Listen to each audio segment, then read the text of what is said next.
Bruno Retailleau, un de nos représentants de droite, d'extrême droite préférés, rentre en campagne. Et nous allons regarder ça avec grand intérêt, car figurez-vous que c'est un savant mélange entre ce qu'on faisait de pire dans Sarkozy, sachant que bon, il y a beaucoup de pire dans Sarkozy, et Bruno Maigret. Autant vous dire que nous allons savourer du Bruno Retailleau. Nous avons trouvé ces affiches de campagne, les amis, on va vous les mettre à la fin. Vous n'êtes pas prêts, je vous le dis, vous n'êtes pas prêts. J'ai rigolé pendant à peu près 20 minutes après les avoir vus. Et pour ça, j'appelle mon ami Chris. Chris, es-tu prêt à regarder du néo-sarkozysme en 2026? Ah bah, Sarkozy, c'est vraiment le début de ma bataille politique, quoi, se battre contre Sarkozy. Tu vois, 2002, 2005, le Sarkozy du Karcher, le Sarkozy des racailles. Enfin, tu vois, vraiment le début de la droite qui dit bas les couilles du cordon républicain, on va reprendre les thèmes de l'extrême droite, et c'est comme ça qu'on va se faire élire, et c'est comme ça qu'il a gagné en 2007, hein, avec Brice Hortefeux, Patrick Buisson en conseiller, quoi. Ce droitard absolu, hein, qui était ami de Alain Soral et de Zemmour. Et qui a fini, juste pour info, je crois qu'il est mort en Vendée, au Sable d'Olonne. Il habitait là-bas, Patrick Buisson. Donc c'est le lien avec Retailleau, qui lui-même est vendéen, issu du Puy du Fou. Voilà, issu de la dynastie Villiers, était directeur général du Puy du Fou. On pourrait en parler un jour, ce serait très intéressant. J'ai écouté une émission de France Inter sur ça, il y a vraiment des trucs à dire, voilà. Bref. C'est pas le sujet, même si bon, avec Retailleau, on est en plein dedans. Non, ce qui est intéressant, c'est de voir un peu que Retailleau, là, il essaye de lancer une campagne. Il m'inquiète un peu, la prophétie l'a mis à 14%. Là, il fait un peu n'importe quoi. Il n'est pas à la hauteur. Il essaye de suivre le vent. Tu te rappelles, fin août, début septembre, il était à fond sur les Nicolas qui payent.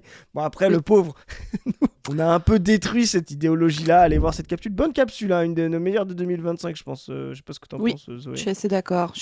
Ben, une capsule, en fait, on revient sur le mouvement de Nicolas qui paye, mais on revient surtout sur toute cette transformation qu'il y a actuellement dans les professions cadres, intermédiaires, le fait que avec la crise du capitalisme et aussi les modifications sociales qui font qu'elles sont, voilà, globalement, c'est des classes qui deviennent plus féminisées, plus racisées aussi, et qui ont d'autres aspirations et qui en plus se retrouvent déclassées par la crise du capitalisme qui avance. Je pense que c'est une capsule assez intéressante que je vous conseille une fois que vous aurez fini, bien sûr, de vous foutre de la gueule de Bruno Retailleau avec nous, évidemment. Donc voilà, donc Bruno dans cette aile un peu de droite là, c'est pas top. Donc là voilà, il était sur Nicolas qui paye, ça marche pas parce que voilà, la patte du team est passée par là. Bah, voilà. Et là il tente de revenir aux fondamentaux. Il s'est dit avec son équipe, arrêtez avec vos trucs de Twitter, Nicolas qui paye, je sais pas quoi, je le connais pas Nicolas, le seul Nicolas que je connais c'est Sarkozy qui me fout dans la merde, etc. depuis des mois avec ses affaires de... Voilà. Donc on revient aux fondamentaux, sécurité,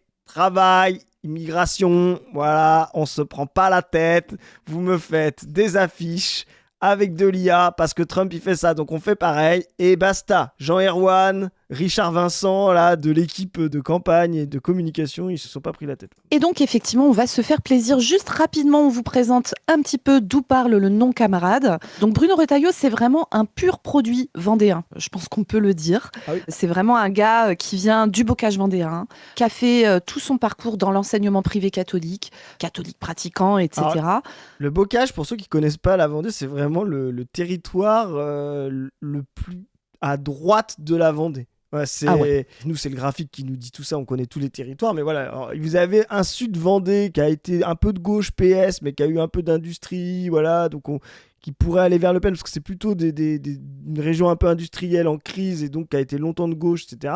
Vous avez la préfecture de Vendée, La Roche-sur-Yon, avec une gauche molle, comme toutes les villes un peu moyennes, qui sont pas trop en crise. Vous avez une côte de très gros bourgeois, les Sables d'Olonne, là, pour ceux qui connaissent, qui sont très riches et qui ont des maisons secondaires, les Parisiens. Il y a même une autoroute qui fait exprès les Sables d'Olonne, Paris, pour pouvoir... voilà. Donc ça, c'est vraiment les très riches, mais vraiment, là, c'était vraiment du sarkoziste. Et puis, vous avez ce que Zoé a appelé le bocage. Le bocage, c'est vraiment le territoire tradit de Villiers. C'est là qu'il y a le Puy du Fou, c'est là que est le cœur de la Vendée contre-révolutionnaire. Voilà. C'est ça, et donc Retailleau, donc il fait Sciences Po Paris, hein, comme tout le monde en politique française, j'ai envie de dire, mais ça reste quand même vraiment un produit vendéen, c'est-à-dire que le gars, c'est passionné d'équitation, etc., comme beaucoup de droitards catholiques.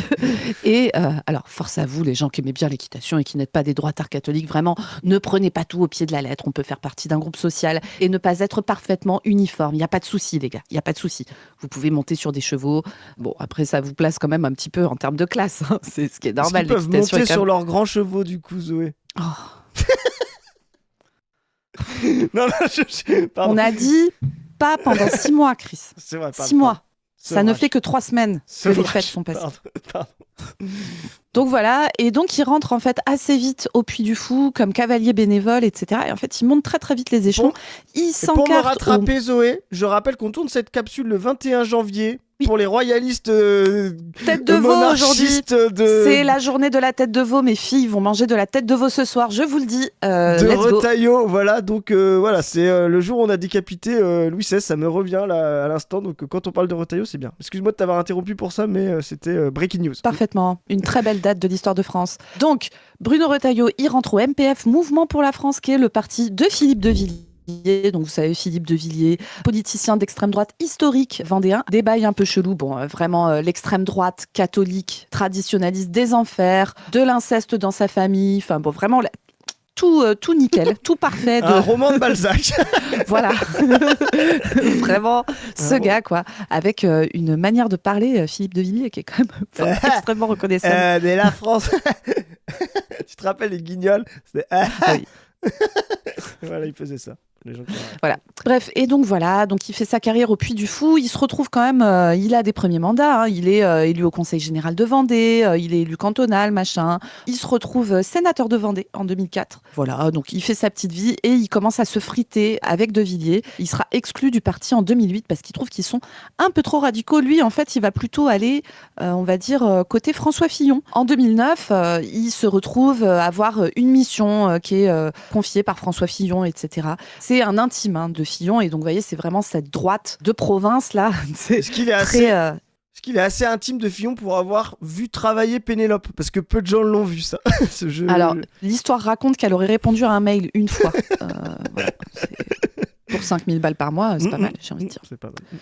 Voilà. Donc voilà, il est avec Fillon, il fait son petit truc. Il entre à l'UMP en 2008, il fait sa carrière dedans, il participe à la campagne de Sarkozy en 2012. Il se retrouve président du Conseil régional des Pays de Loire, ce qui est quand même un gros poste, mais toujours très centré local en fait, jusque-là. Et en tant que fidèle de François Fillon, il se retrouve vraiment à participer à sa campagne aux primaires de la droite, puis à sa campagne présidentielle en 2017. Il est comme tous les mecs de droite, d'extrême droite, contre la manif pour tous, évidemment. Bon après, ça, il y en avait plein d'autres dedans, genre Aurore Berger, par exemple. Ouais, mais alors Aurore Berger, ça compte pas. Parce que comme elle bouffe à tous les râteliers, elle est sûrement même dans les manifs pro-palestiniennes par hasard, tu vois. Parce que Aurore Berger, c'est une personne, elle a soutenu tous les candidats possibles et imaginables. C'est l'opportuniste originel, Aurore Berger, quoi. C'est vraiment... Elle a un book avec toutes les personnalités avec lesquelles elle a été. C'est incroyable, quoi. Alors après, en termes d'opportunité, Bruno Retailleau, il se place un peu là quand même. Parce que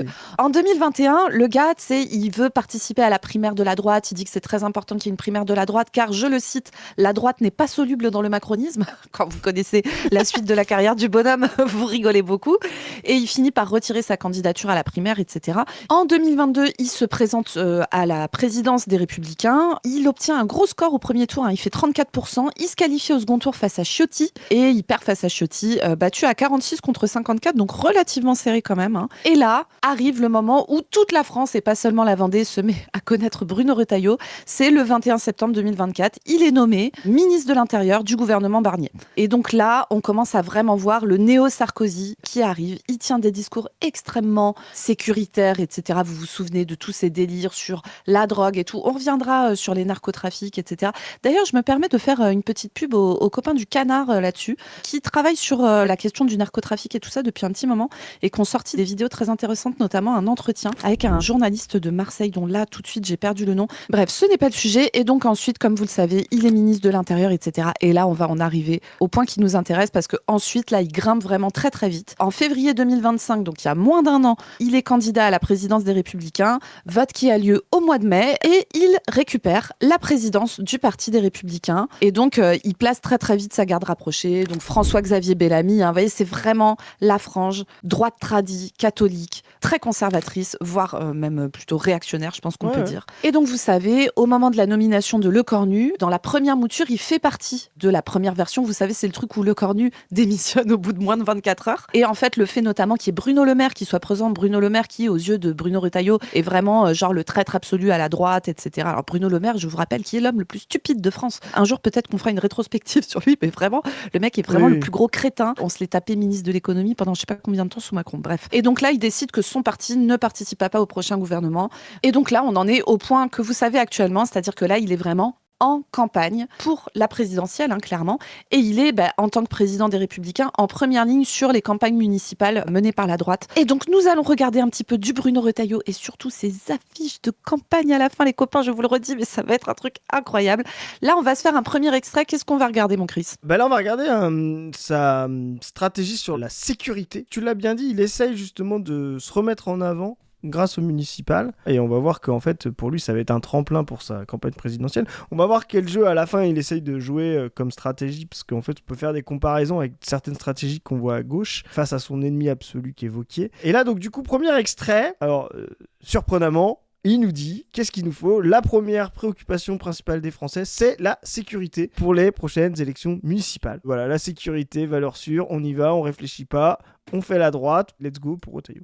Pour la première fois depuis des décennies, c'est ce que réclament les Françaises et les Français, d'où qu'ils soient d'ailleurs.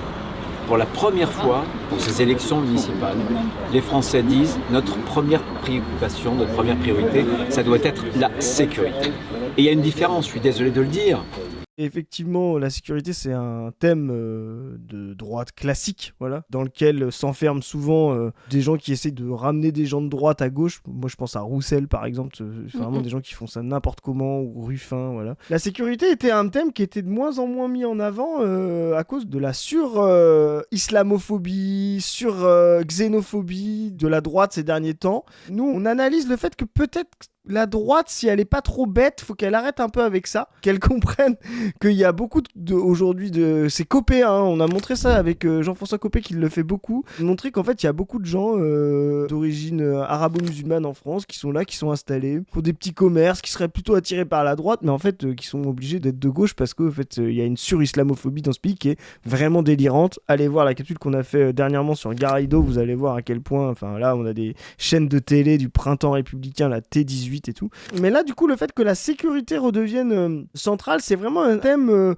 on va dire, pré-confusion là. C'est ce qui avait fait mettre Le Pen, beaucoup plus que l'immigration qui était son secteur stratégique, ce qui avait fait mettre Le Pen en 2002 au deuxième tour. Tu te rappelles, il y avait eu cette affaire d'un petit vieux qui avait été tabassé, ils en avaient fait des tonnes, etc. Enfin, c'était le moment où vraiment la droite est devenue hégémonique avec l'argument sécuritaire sorti, on va dire, de plusieurs années de gouvernement PS, notamment la gauche de Jospin. Et Sarkozy en a fait des caisses, et c'est en tant que ministre de l'Intérieur, en 2005, qu'il est devenu ultra sécuritaire, le Karcher, les racailles, on l'a dit au début, et Retailleau vient là-dessus. Donc vraiment, quand on dit qu'il veut faire du Sarkozy, il est vraiment sur cette logique-là, il va dire, bon ok, on va reprendre l'idée sécuritaire. L'idée sécuritaire qui, malheureusement, est totalement mal investie par la gauche, parce qu'en fait, la première des sécurités, comment dire, dans ce pays, c'est la sécurité sociale, en fait. Aujourd'hui, si les gens ont des sentiments d'insécurité, c'est pas spécifiquement quand ils sortent dans la rue, ça c'est les délires de nos non-camarades féministes de Némésis, là, je sais même pas si on a le droit de les appeler féministes, mais voilà, c'est cette peur de bourgeois, en fait. C'est une peur de nanti, la sécurité dans la rue. Les gens, quand on regarde en profondeur, les premières insécurités qu'ils ont, c'est de perdre leur emploi, c'est de mal manger, c'est que leurs enfants ne puissent pas aller à l'école, ou ne puissent pas faire d'études, etc. Et donc, il y a vraiment, dans ce concept de sécurité, un moyen d'investir intellectuellement, consciemment, une forme de transformation sociale. Eux, ils vont juste dire l'état des choses est important, il faut juste mettre plus de police. C'est discours classique de droite. Mais le fait qu'on revienne à ça, c'est intéressant en termes de stratégie. Même si ça peut déplaire aux maires actuels, il y a une vraie différence entre les villes de droite et les villes de gauche. Sur les 10 villes les moins sûres de France, 9 sont gouvernées par la gauche. Et moi, ce que je veux dire, c'est que... Je pense que c'est les plus grandes villes, en fait. T'as Paris, t'as Lyon, t'as Marseille, tu vois. C'est juste que, de fait, tu peux pas avoir des caméras partout, de la police, et puis c'est des villes qui sont des villes-mondes, qui sont beaucoup plus en crise, qui ont beaucoup plus d'écarts sociaux. Enfin, vraiment, ça, c'est vraiment une analyse matérialiste à 2 balles. Lui, il va regarder les petites villes de 50 000 habitants, justement en Vendée par exemple, qui sont pas en crise, qui n'ont pas de problème de chômage, donc qui n'ont pas de problème de délinquance, etc., comparé à des grandes villes qui font de la concentration, qui font de la suraccumulation de richesses au centre, où on va mettre des caméras partout et on va avoir des quartiers populaires autour, ségrégés, violentés, sous-équipés. bah oui, forcément, ça crée de la tension. Enfin, je veux dire, et c'est pas spécifiquement français, c'est partout dans le monde et c'est partout dans l'histoire de l'humanité que les différences de niveau de vie en cohabitation créent de la tension. Enfin, vraiment, c'est catastrophique de dire ça. Bien sûr, et après, en plus, si tu veux, il y a vraiment une lecture de la sécurité à l'échelle de la ville, tu vois, chez ces gens-là, qui est totalement exempte de vision des conditions sociales. Tu sais, j'ai souvenir, moi, des trucs associatifs que j'ai pu faire, d'assister à des réunions entre eux. Alors, c'était sous la présidence Sarkozy à l'époque, où bah voilà, on était dans ma ville et il y avait, tu vois, tous les gens qui bossent dans le quartier, les gens qui y habitent, etc., qui sont réunis. Et t'as la préfète, donc préfète de Sarkozy à l'époque, qui se pointe et qui dit, alors tu sais, tous les gens qui bossent, vivent, etc. dans le quartier énumèrent le nombre de problèmes, genre il y a des ascenseurs pétés dans des tours de 12 étages, donc les gens qui ont des handicaps, etc. ou même pas, tu vois, genre t'as 4 mômes en bas âge, faut que tu remontes tes courses à pattes au 11e étage sans ascenseur, tu vois, c'est un peu l'enfer ta vie, quoi. Ouais. Donc tu vois, qui pointe ces trucs-là, qui pointe la difficulté d'accès aux médecins parce que pas assez de médecins par rapport au nombre de gens qui habitent dans le quartier, l'état des services publics, enfin tu vois, voilà, l'état des logements, etc., etc. T'avais même, je me souviens, des familles qui étaient dans des situations, mais tu sais, avec des fenêtres de logement qui ferment pas en plein hiver, besoin de rajouter des chauffages grille-pain avec des factures d'électricité qui explosent. Enfin, tu vois, vraiment, les problèmes des gens, c'était ça. Et t'as la préfète, enfin, la représentante de la préfète qui se pointe et qui dit, en fait, moi, je me suis baladée dans ce quartier et je trouve qu'il y a quand même un gros problème, c'est qu'il y a des gosses qui traînent dans la rue, tu vois. On parlait même pas, tu vois, de délinquance, etc. C'est-à-dire que la simple présence des enfants noirs et arabes, on se dit les termes, des enfants et des adolescents dans l'espace public était déjà un problème parce que elle a une espèce de conception de l'endroit où doit être un enfant. L'enfant, il doit être dans sa chambre ou dans le jardin de son pavillon, etc. Mais quand tu es dans des endroits où les logements sont trop petits, avec des familles nombreuses, où tu as 3 mômes par chambre, etc. Et puis aussi des situations où, parfois, tu as des phénomènes où les grands gardent les petits parce que les parents ont des horaires décalés, sont pas là à la sortie de l'école. Et puis parfois, tu as juste des gosses qui jouent, en fait.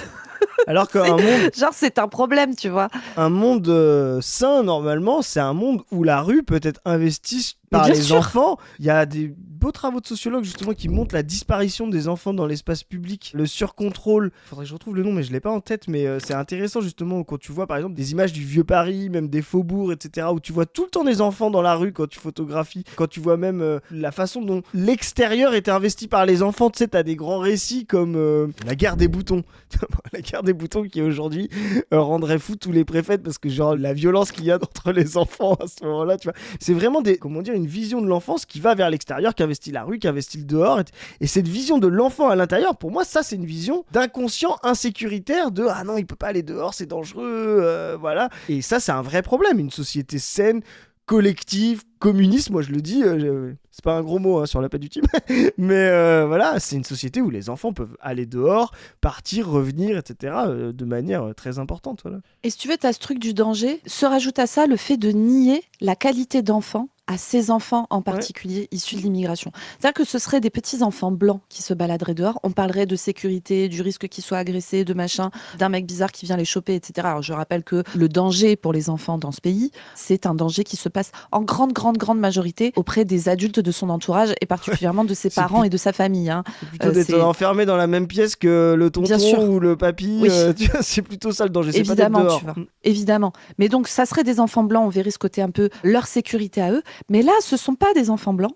Et donc, on considère que ces enfants sont dangereux. Et même, tu vois, en fait, encore une fois, on leur dénie le statut d'enfant, tu vois. Quand tu rappelles que Naël était un enfant, par exemple, que Ziad et Bouna étaient des enfants qui ont été tués du fait de l'action de la police, quand tu rappelles ça, et du coup, on te dit non, c'était pas des enfants, etc. C'était déjà des adolescents. C'est comme si, c'est pas comme si, on leur nie ce statut-là et on les considère comme intrinsèquement dangereux. Leur simple présence est un problème et tout ça. Et pour terminer sur ce truc, tu vois, sur la vision de l'enfance de la droite, on dérive un peu là, mais on va revenir sur notre cher Bruno juste après. En fait, ça parle de lui aussi. Tu vois, cette vision de la droite dans le rapport, par exemple, à l'EVARS, ce qu'on appelle l'EVARS, c'est l'éducation à la vie affective, relationnelle et sexuelle. Donc, c'est des programmes qui sont prévus à l'école à différents niveaux de classe, maternelle, primaire, collège, lycée, adaptés à l'âge des enfants, évidemment, où on vient parler de plein de choses, mais notamment on vient parler de sexualité, de consentement. On essaye de faire de la prévention pour que les enfants soient moins agressés, puissent dénoncer leurs agresseurs, sachent que ce qu'on leur fait à la maison s'ils subissent de l'inceste, ce n'est pas normal, etc. Ça, il y a une énorme poussée de la droite et de l'extrême droite, particulièrement avec un groupe qui s'appelle Parents Vigilants, soutenu par Zemmour et tout ça, pour aller mettre la pression sur les équipes éducatives, sur les adultes encadrants, encadrant pour qu'il n'y ait pas ces évarces. Et vous avez dans ces discours-là le truc de ces trucs-là, ça doit s'enseigner dans la famille. Et vraiment, tu as envie de dire, mec, tu as 10 à 15% des enfants de ce pays, voire même parfois 20 dans certaines études, qui subissent de la violence sexuelle. Dans immense majorité des cas, c'est dans leur famille. Et toi, ta solution à ça, c'est de dire, c'est aux familles incestuelles d'apprendre aux enfants à avoir des outils pour pouvoir se défendre, dire non, dénoncer, se sortir des situations de violence dans lesquelles ils sont, etc. C'est vraiment délirant et c'est une vision de l'enfance et de la famille comme un truc complètement rabougri, fermé sur soi, etc. Et derrière, on va vraiment te tenir ce discours qui est le discours de Retailleau. Le danger est à l'extérieur. Le danger, c'est les autres. Le danger n'est pas dans le fonctionnement même qu'on a dans les différentes structures sociales, familiales, les politiques de logement, etc. Ouais, clairement. Mais c'est intéressant justement la façon dont on considère ces enfants parce que c'est aussi une vision propriétariste des enfants. Ils doivent être à l'intérieur, surveillés par leurs propriétaires, c'est-à-dire leurs parents, tu vois. Et nous, on est pour dire que les enfants sont les enfants de tout le monde. C'est une vision collective de l'enfant. On l'a déjà dit dans d'autres capsules, mais si vous n'avez pas d'empathie pour des enfants, vous n'avez pas d'humanité à mon sens. Voilà. Le statut tous les d'enfant. enfants. Tous les enfants. Tous les âges, toutes les origines, toutes les nationalités, tous les enfants. On continue. Il ne s'agit pas de dire c'est la faute de l'État, c'est la faute des villes, etc. Ce que je sais, pour m'être beaucoup déplacé, c'est qu'on peut faire reculer la délinquance. Il n'y a pas de fatalité. Les maires qui disent voilà, c'est simplement l'État et moi je suis spectateur et je ne fais rien, se trompent profondément. Allez par exemple à Meaux, à Metz, à Orléans. À Orléans, par exemple, Serge Rouart, en 20 ans, a fait reculer la délinquance de 80%. Alors, on aimerait bien savoir en 20 ans déjà ce qu'il a fait. À mon avis, on va regarder Orléans, son niveau d'embourgeoisement, les caméras, etc. Et hop, à mon avis, on va voir qu'effectivement, quand on évacue les disparités sociales, quand on concentre, quand on fait des ghettos de riches, etc., et qu'en plus on leur rajoute des caméras, oui, effectivement, la délinquance, soi-disant, recule. Ce qui est souvent faux, c'est qu'elle se déplace, voilà, la violence se déplace. Et c'est ce qui est vraiment la politique néolibérale sécuritaire, c'est de faire en sorte d'avoir là où s'accumule la richesse, de la tranquillité, et des territoires abandonnés, mais pas simplement abandonnés en termes sécuritaires. Comme on a dit tout à l'heure, la première sécurité, c'est la sécurité sociale. Abandonnés en termes de travail, de médecins, je ne sais pas si tu sais ça. Voilà. Abandonnés en termes de services publics, abandonnés en termes de transport, abandonnés en termes d'accès à la ville, abandonnés en termes de bureaux de poste. Vraiment, l'espace néolibéral concentre ses richesses, et c'est vraiment une vision différente de ce qu'on appelle, nous, l'État fordien, qui essayait d'équilibrer, ce qu'on appelle aussi l'État-providence, le welfare state, là. C'est vraiment une où on dit, là où il y a de l'argent, on concentre les richesses, le pouvoir, la police, et là où il n'y a rien, ils se démerdent, et là on crée la délinquance. Et ce qui est intéressant pour les discours sécuritaires, c'est parce qu'en fait on met de la délinquance, de la violence, de la disparité à un endroit pour pouvoir faire voter à un autre endroit des mesures sécuritaires. Et en fait on a cette disparité là, c'est-à-dire on maintient de l'insécurité à un endroit pour pouvoir maintenir du sentiment d'insécurité à un autre et se faire élire. Et ça, la droite le fait très bien. Et voilà, des petites villes là, non en crise, embourgeoisées, vont avoir un sentiment d'ultra insécurité quand ils sortent de leur quartier, de leur caméra de sécurité, de leur ronde de police municipale, pour continuer de voter pour le néolibéralisme autorisé de droite qui ne règle aucun problème fondamentaux matériel. Et puis en plus, pour finir là-dessus, quand Bruno Retailleau dit diminution de 80% de la délinquance, c'est toujours intéressant de regarder de quoi on parle, parce que tu sais, dans délinquance, c'est un énorme fourre-tout dans lequel tu mets tout et n'importe quoi, tu vois, les atteintes aux personnes, les petits vols, tu sais, vols à l'étalage, machin, les dégradations, tu vois, dans l'espace public, les violences sexuelles, enfin en fait, tu peux mettre plein de trucs à l'intérieur, et souvent c'est intéressant d'aller regarder le détail, parce que il y a en général d'énormes disparités entre les choses, avec, puis vous vous doutez bien que par exemple, les violences sexuelles, c'est pas du tout les mêmes ressorts de type de violence que le vol à l'étalage, d'aller piquer de la bouffe dans un magasin parce que t'as pas la thune pour te l'acheter. Ça n'a rien à voir, quoi. Et donc, quand on parle de délinquance, faut toujours se méfier. Et d'ailleurs, alors, le ministère de l'Intérieur, qui ne sont pas, on va dire, nos camarades a priori, ils éditent régulièrement une enquête qui s'appelle l'enquête cadre de vie et sécurité. Et c'est vraiment de la data, de la donnée, etc. C'est très intéressant à regarder parce que vous voyez vraiment, justement, ces disparités énormes et comment la droite fait vraiment attention à ne jamais parler du détail de ce qu'elle appelle délinquance et des facteurs réels qui la font baisser ou pas, parce que ça leur permet permet de tenir ce discours sécuritaire qui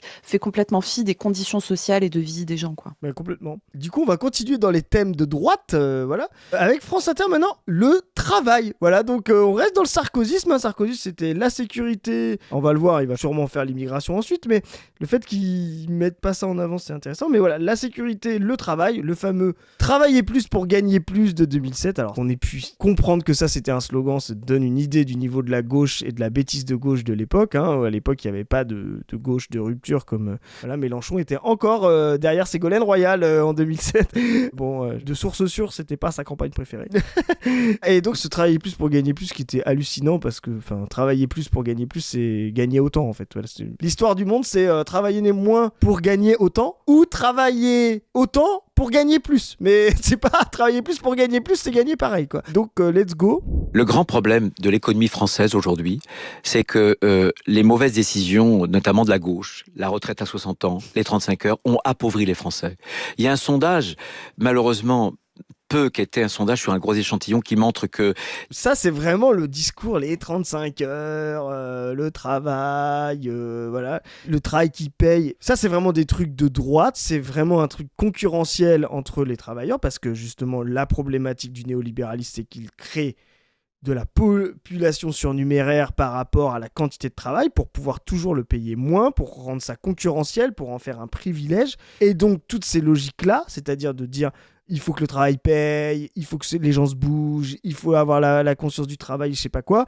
Tout ça, c'est des discours de droite, c'est des discours concurrentiels autour d'une quantité de travail qui est laissée à la bourgeoisie, aux acteurs privés. Le discours de gauche, c'est de dire le travail est infini et ce n'est plus les propriétaires privés qui décident, c'est la force publique qui répartit la quantité infinie de travail en fonction du nombre de gens et donc le nombre de personnes, leur qualité, leur quantité prime. S'il y a des gens qui sont dans des situations de handicap, eh ben ils ont un travail adapté, etc. On sort du validisme. Voilà, c'est vraiment ça la politique de rupture. On le dit à chaque fois. La vision de droite est une vision individuelle du travail. La vision de gauche est une vision collective du travail. Il y a un Français sur 10 qui ne mange pas à sa faim. Il y a un Français sur 6 qui ne se soigne pas comme il devrait se soigner. À la fin de l'année, on a vu que pour la première fois depuis un siècle, le niveau de vie des Italiens avait doublé le niveau de vie des Français. Il y a un appauvrissement. Ce que je propose, c'est de mettre plus de travail. C'est ça. Genre, les gens galèrent, ils ont pas assez, mais comme il dit, en fait, vous allez pas gagner plus. Vous allez devoir vous tuer plus à la tâche pour pouvoir bouffer. C'est ce que dit Retailleau. Il vous dit pas vous allez faire autant et avoir plus. Il dit, en fait, si vous faites tant et que vous n'avez pas assez, c'est que vous devriez faire 2 fois plus. Donc, peut-être avec ces 2 fois plus, vous allez manger mieux, mais vous allez mourir 10 ans plus tôt. Voilà, c'est la société de Bruno Retailleau, c'est-à-dire de faire mourir les gens au travail, soi-disant pour qu'ils vivent mieux entre leur nuit où ils sont harassés et la journée où ils sont harassés, quoi. Une catastrophe. Oui, parce qu'on se permet de rappeler à Bruno Retailleau qui trouve que voilà, un Français sur 6 peut pas bien se soigner et que tout ça c'est à cause de la retraite à 60 ans. Bruno Retailleau, en France, alors tout le monde n'a pas ta vie, d'accord ? Il y a des gens qui font des métiers un peu difficiles, c'est pas ton cas, tant mieux pour toi, tu vois. Mais il y a des gens qui ont des vies compliquées et l'espérance de vie en bonne santé en France est de 63 ans. De quoi tu parles, Bruno ? Mais un travail qui paie, et j'ai fait une proposition pour qu'il y ait plus d'un 13e mois pour les salariés français, que le travail paye plus. Comment ? Avec un seuil cotisation 0, c'est-à-dire qu'à partir d'un certain nombre d'heures... Donc en fait, Bruno Retailleau déplore qu'il y ait plein de gens qui ne puissent pas se soigner correctement, mais propose de diminuer les cotisations sociales qui permettent de financer les soins pour les gens.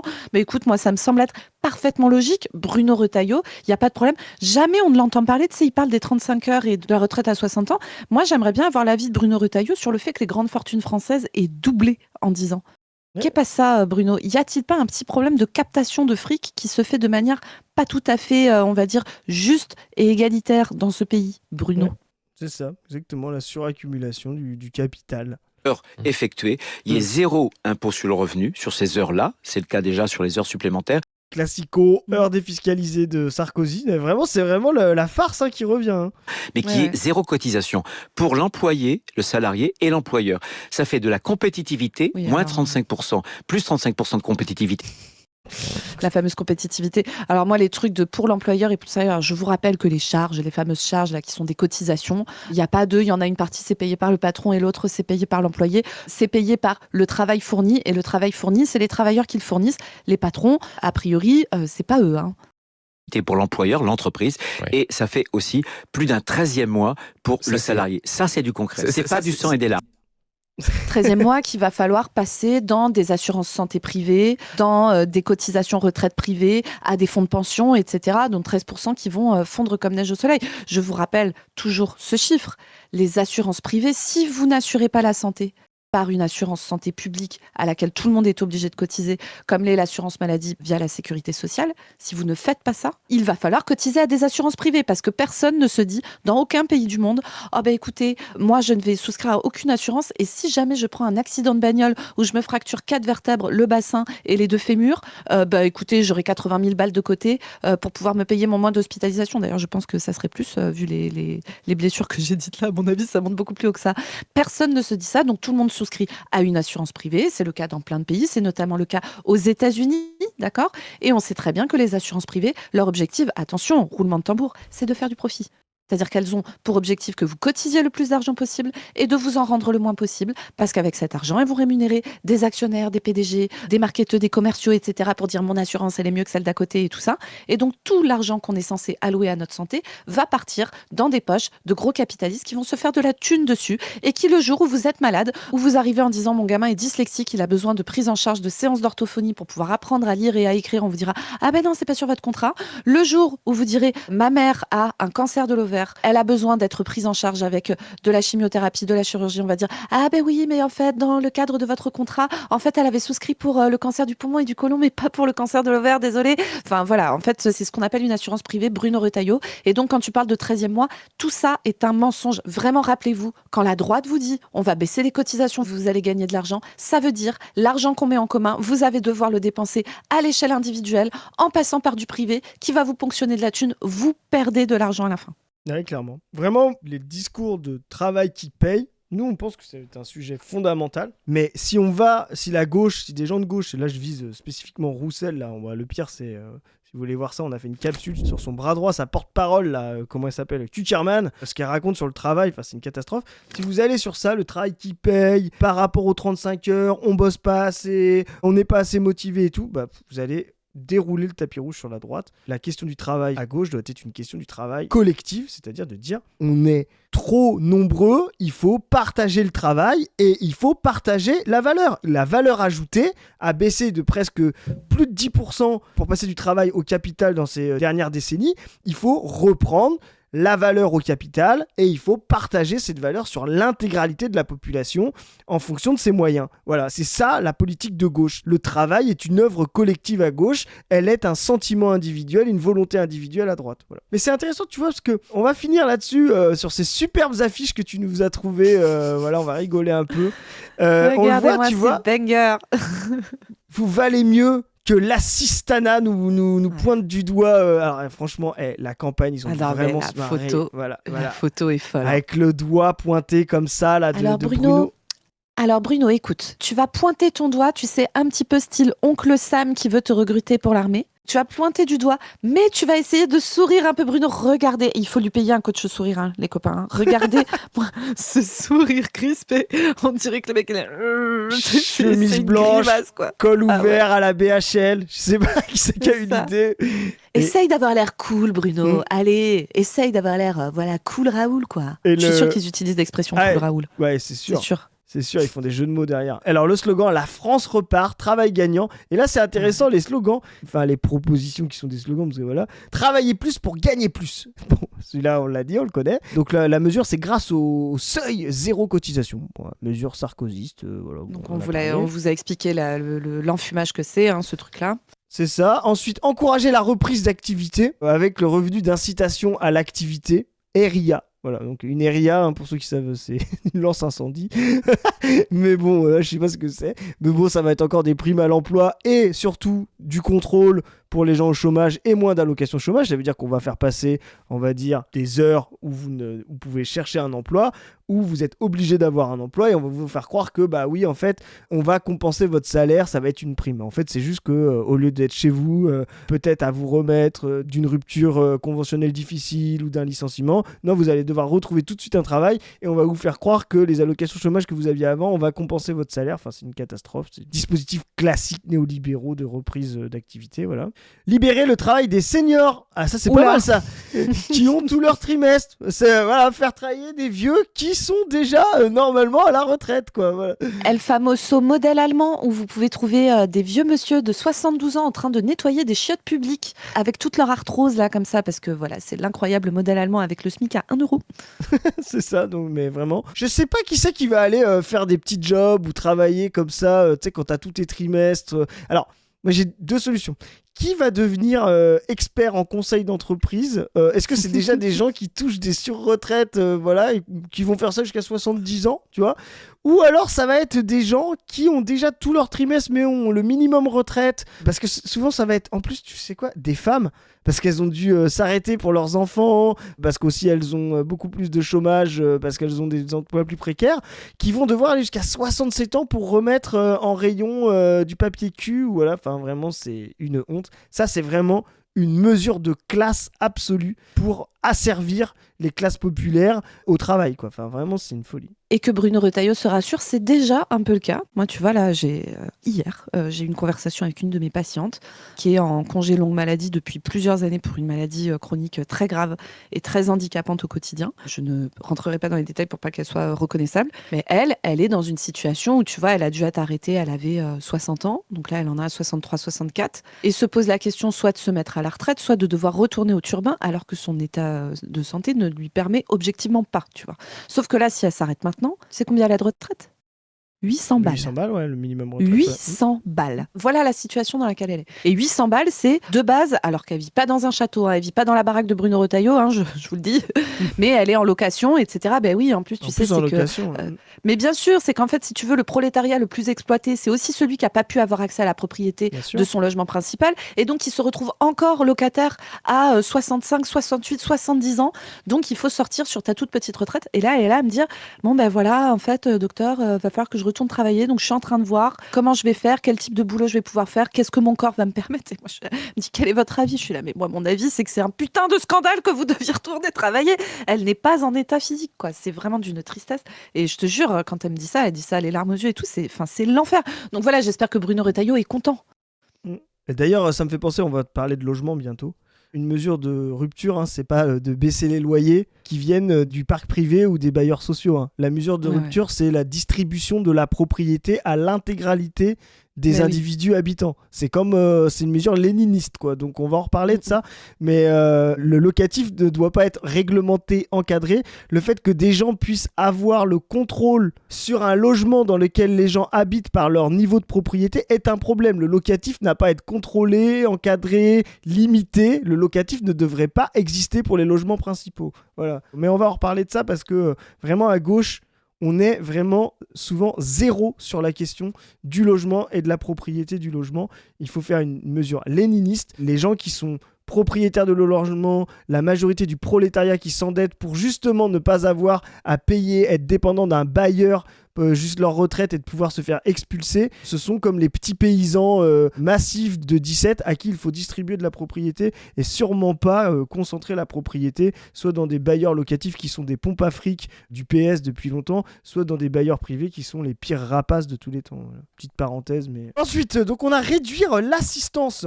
Quand les gens parlent d'assistanat, des assistés, bah vous voyez, vous êtes à droite. Hein. Et il n'y a pas de bonne façon de parler d'assistanat quand on est de gauche. C'est des mots qu'il faut exclure. Grâce au compte social unique, alors on ne sait pas trop ce que c'est, le CSU, voilà. Toujours les mesures néolibérales. Concentrer toutes les aides en une fois pour les réduire, voilà, classico. Et enfin, réformer l'assurance chômage pour accélérer le retour à l'emploi. Donc là, on a compris, toujours mesure de droite. Pression sur le fait que vous reteniez Turbiné, que ce soit votre qualification ou pas, que ce soit votre niveau de salaire précédent ou pas, que ce soit loin de chez vous ou pas, que ce soit dans vos capacités physiques et émotionnelles ou pas. Enfin, vraiment, c'est une violence sans nom sur les classes les plus précaires et populaires. C'est vraiment pour faire du travail une marchandise et pour réifier ce qu'on appelle l'humanité, pour faire en sorte d'en faire des machines et une marchandise pour pouvoir subvenir aux besoins de nantis qui, eux, en sont exclus. Voilà, c'est une catastrophe. Et donc là, les amis, vous vous disiez déjà la photo de Bruno qui vous pointe du doigt avec son sourire hyper crispé, à moitié grimace, là, c'était déjà pas mal. Mais alors les gars, on va finir par la cerise sur le gâteau. Vous n'êtes pas prêts, je vous le dis. Regardez-moi ce bijou de communication. Oh Alors, Éteindre la télé, reprendre le travail. La France n'est pas une sitcom. Sérieux. donc c'est vrai, Quel est ce... Mais... avec les images un peu Friends derrière, tu sais. Ah ouais, tu sais, avec le mur en briques, là, Ouais, c'est façon on est dans Friends. appart new-yorkais et tout, t'es là, mais Friends sérieusement, quoi. Friends qui est une série totalement de droite pour moi, républicaine. Enfin, je veux dire, vraiment, si vous regardez Friends, pour moi, vous êtes de droite. Mais bon, on en reparlera un jour dans les séries. Voilà, Chris a décidé encore de mettre le feu dans les commentaires en n'expliquant rien, en balançant sa hot take et en se barrant comme ça.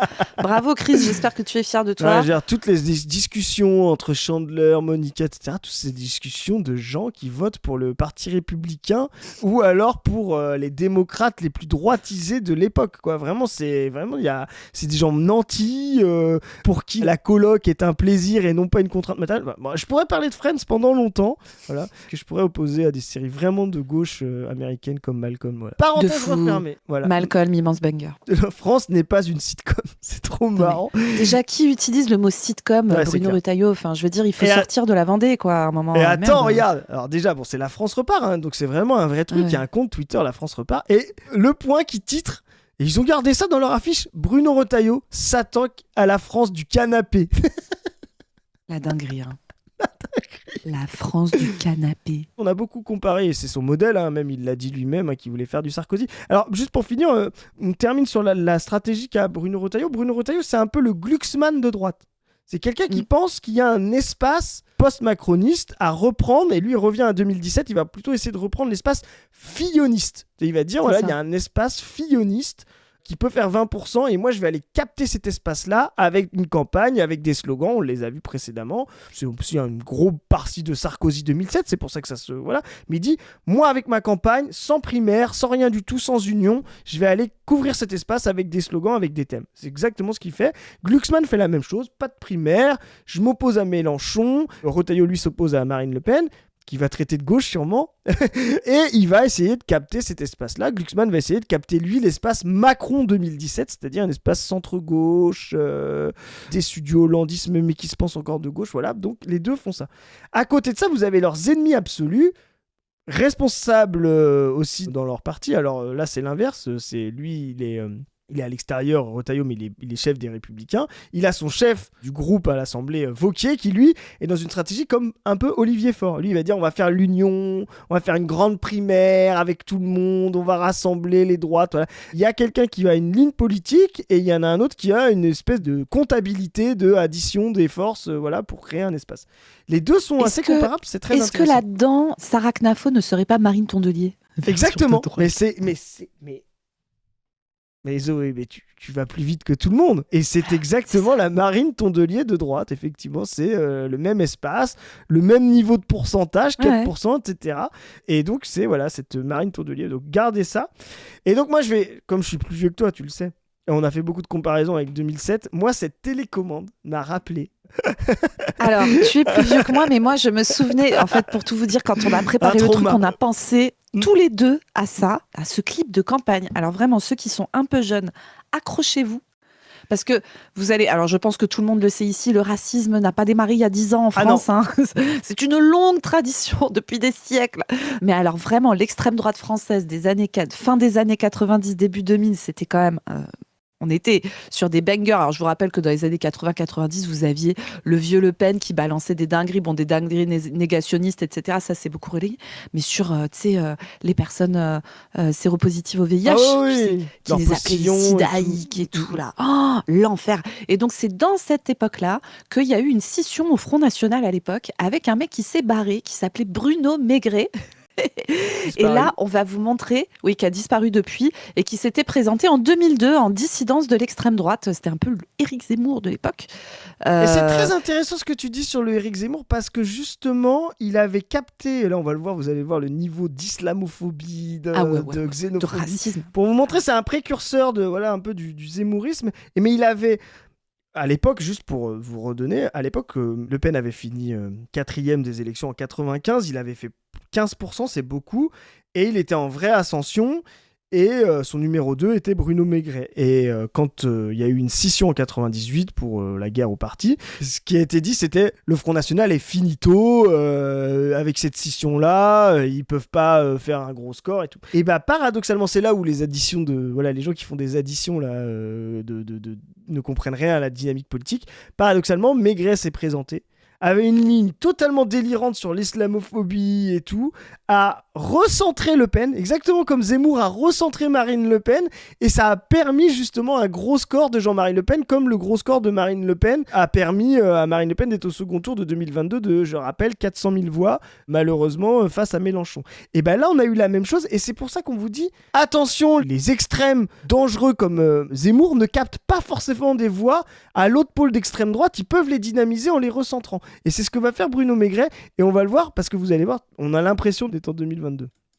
Et donc là, pour vous expliquer juste vite fait, là, vous allez voir un clip de la campagne de 2002. Vous savez, c'était les petits clips qui passaient à la télé pendant les semaines qui précèdent l'élection présidentielle. Vous allez voir la dinguerie du truc et la proximité qu'il y a avec ces images de Bruno Retailleau. Et enfin, c'est sûr, vu sa famille politique, etc., qu'ils ont pensé à ça quand ils ont fait la fiche de campagne de Retailleau. Ouais.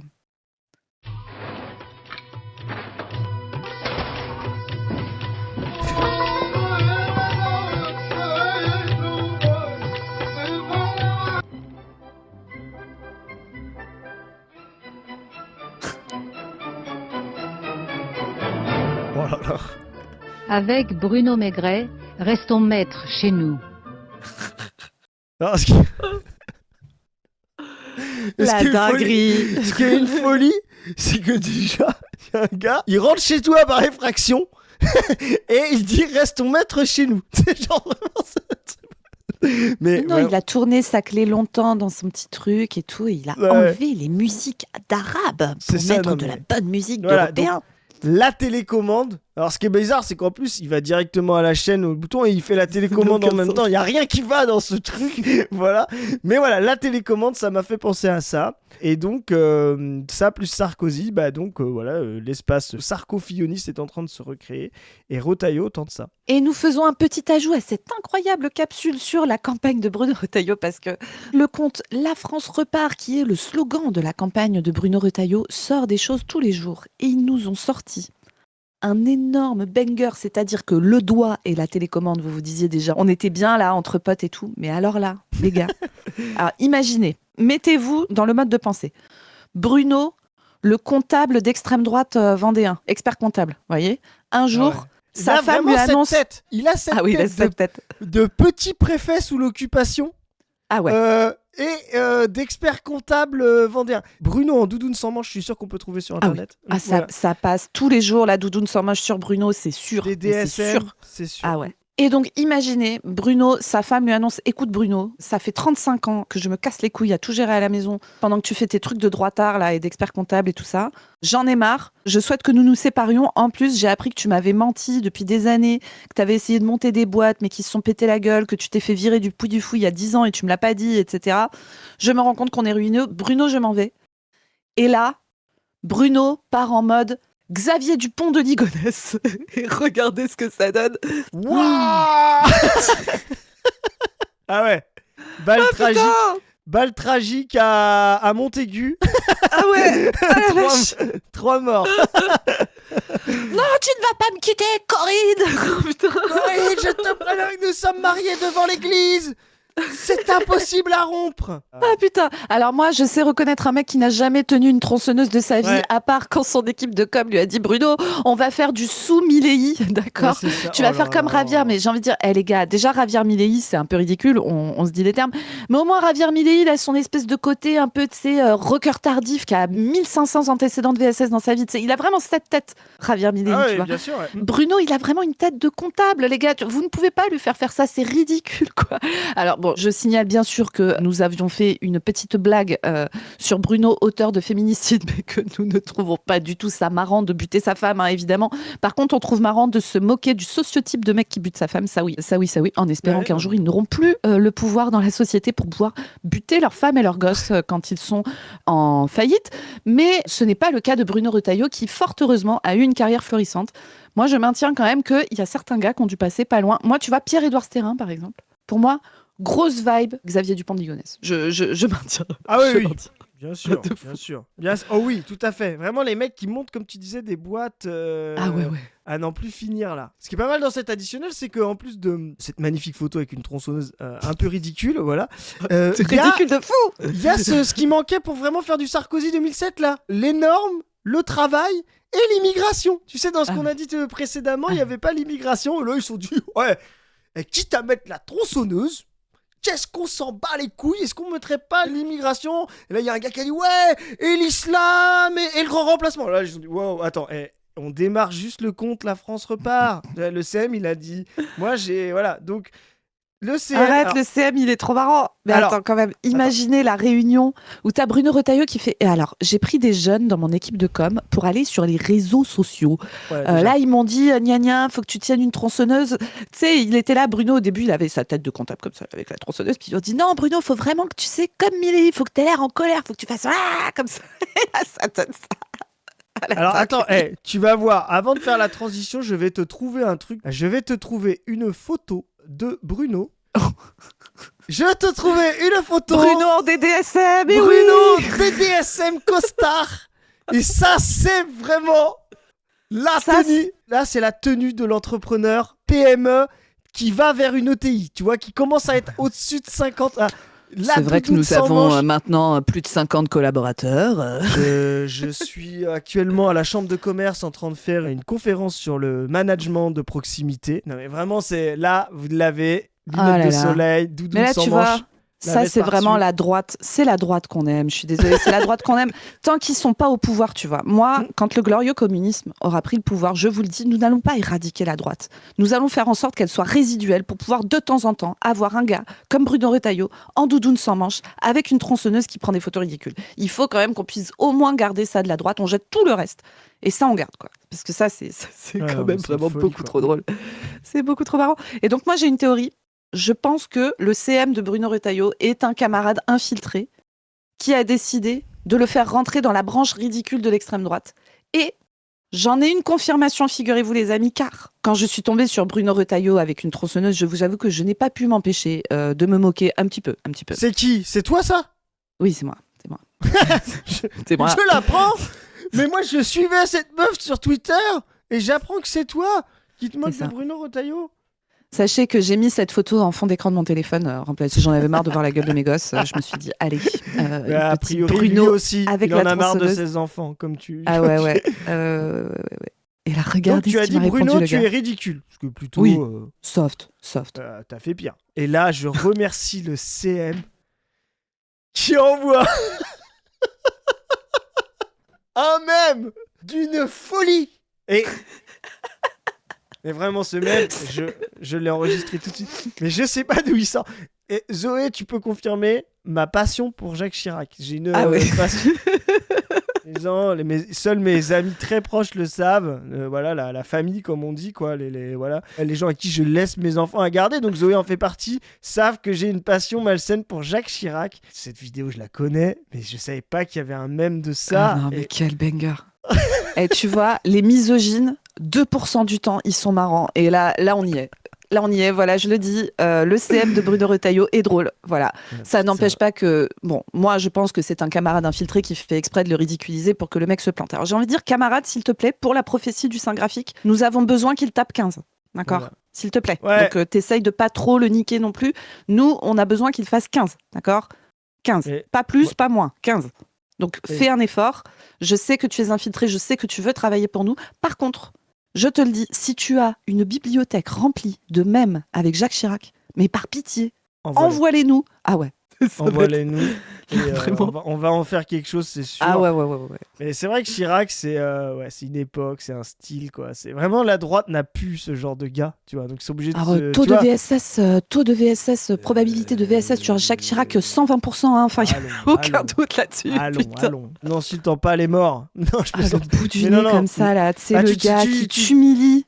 Il t'humilie en te traitant, la meuf, elle a 35 piges, tu vois. Il t'humilie en te traitant comme si t'avais 4 ans et demi. C'est à la fois humiliant, misogyne et un peu pédo-bizarre, tu sais. C'est incroyable. Mais est-ce que tu connais... Parce que moi, je suis vraiment un biographe de Jacques Chirac. Est-ce que tu connais son surnom quand son chauffeur l'emmenait voir des femmes? Parce que c'est vraiment quelqu'un qui a eu beaucoup de relations. Oui, c'est ce que j'allais dire. Ça doit être un truc en rapport avec sa tub, hein, j'imagine. Non. C'était 5 minutes douche comprise.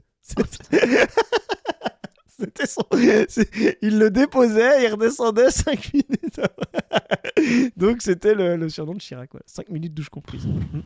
Voilà. Ah là là, vivement l'avènement du communisme du 21e siècle, mon Chris. 400 millions de paires de couilles, on va se faire. Oh là là, ça va être incroyable. J'ai trop hâte. Bref, voilà, c'était le petit ajout. On vous laisse retourner à la vidéo que nous avions tournée avant. Bon, sur ce, les amis, il me reste à vous rappeler que le 20 février prochain, vendredi, à partir de 19h30, à la salle de la Césure à Paris, dans le 5e, nous organisons un grand bilan du Parti socialiste. J'anime la discussion avec 3 invités assez exceptionnels. Saïd Bouamama, militant émérite, marxiste incroyable, dont je vous conseille tous les bouquins, mais particulièrement celui sur la tricontinentale, car stay tuned, il arrive des trucs aussi de ce côté-là, qui va venir nous faire le bilan du PS côté impérialisme, politique internationale, mais aussi politique raciste et des quartiers populaires. Nicolas Da Silva, économiste spécialisé dans la protection sociale, dont j'utilise très très souvent les chiffres ici pour vous parler de santé, qui va nous faire le bilan du PS sur son domaine de compétences à lui, donc les politiques sociales, etc., la protection sociale qui a été faite. Et Stefano Palombarini, excellent analyste que nous aimons beaucoup ici, qui lui va venir nous faire le bilan de la stratégie du PS dans le cadre du néolibéralisme, comment ils l'ont accompagné d'une manière un peu différente que ce qui avait été fait dans d'autres pays occidentaux. Je pense que la soirée va être assez incroyable. Ça commence à 19h30, ça finit à 22h45. N'arrivez pas en retard parce qu'on va commencer vraiment à 20h, 20h15 pile parce qu'on a beaucoup de trucs à dire.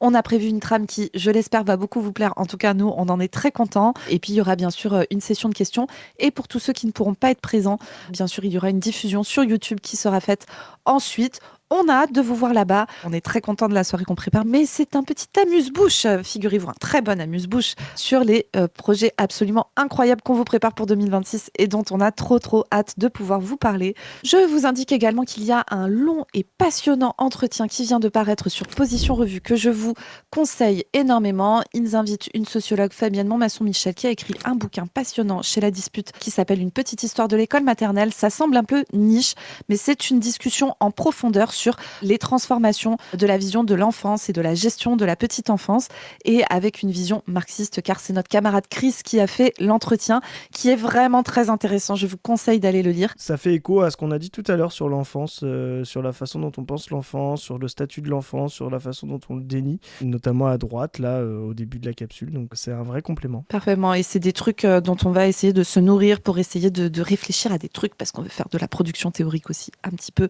dans ces prochains mois et ces prochaines années. Vous pouvez également, je me permets de vous le rappeler, mais nous envoyer vos chroniques de l'exploitation, ces chroniques où vous nous parlez de vos expériences de travail, en envoyant un petit message à la revue Position Revue, dont vous trouverez le contact sur le site de la revue. Vous pouvez toujours nous aider à financer tous les projets de l'asso via le Tipeee que vous trouverez, que vous voyez juste là et que vous trouverez en barre d'infos. Vous pouvez aller suivre les différentes chaînes. Je rappelle aussi l'excellent entretien paru sur la chaîne On ne veut plus avec Thierry Deron, un militant marxiste spécialiste des révolutions bolivariennes qui vit au Venezuela depuis plus de 30 ans et qui nous parle de la situation au Venezuela sans le prisme impérialiste que nous subissons dans les médias français et pas que dans les médias français d'ailleurs, aussi parfois un petit peu de notre camp. Vraiment, c'est passionnant. Il vous parle des politiques chavistes, de comment Maduro est dans la continuité du chavisme. Il vous parle notamment du communalisme qu'ils ont mis en place, des formes de démocratie à l'échelle des communes qui sont mises en place au Venezuela. C'est absolument passionnant. Vraiment, allez voir cet entretien si vous voulez en savoir plus sur le Venezuela avec un prisme différent de ce que vous entendrez partout ailleurs, mais qui pourtant est un prisme majoritaire dans les pays là-bas, contrairement à ce qui est raconté ici. Vous pouvez suivre toutes les autres chaînes de l'Asso, nous suivre sur nos réseaux Insta et Twitter. Et sur ce, on vous dit à plus tout le monde. Salut. Salut les gens. Salut.